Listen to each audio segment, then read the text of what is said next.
Një video publikuar së fundmi nga protestat në Serbi ka ndezur debat të fortë në rrjetet sociale dhe në mediat ndërkombëtare, pasi dyshohet se tregon përdorimin e një arme sonike kundër protestuesve. Ngjarja ka ndodhur në qendër të Beogradit gjatë një proteste masive kundër qeverisë Aleksandar Vučić, ku mijëra qytetarë ishin mbledhur për të kundërshtuar manipulimet zgjedhore dhe autorizimin në rritje. Pamje dramatike të publikuar së fundmi tregojnë një moment të pazakontë. Protestuesit papritur fillojnë të mbulojnë veshët dhe të tërhiqen pas një kontakt të dukshëm me forcat e rendit.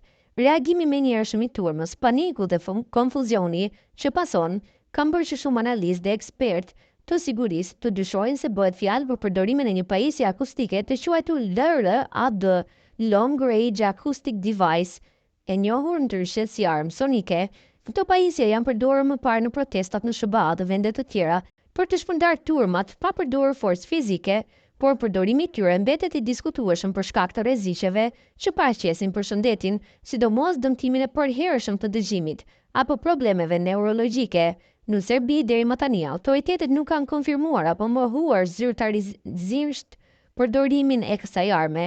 Ministria e Brendshme nuk ka bërë ende asnjë deklaratë publike, ndërsa mediat pro-qeveritare kanë minimizuar incidentin duke pretenduar se bëhet fjalë për spekulime dhe propagandë opozitare, ndërkohë opozita serbe ka reaguar ashpër duke quajtur këtë një shkelje të rëndë të drejtave të njerëzit dhe një akt të paprecedent dhune shtetërore ndaj qytetarëve të vet.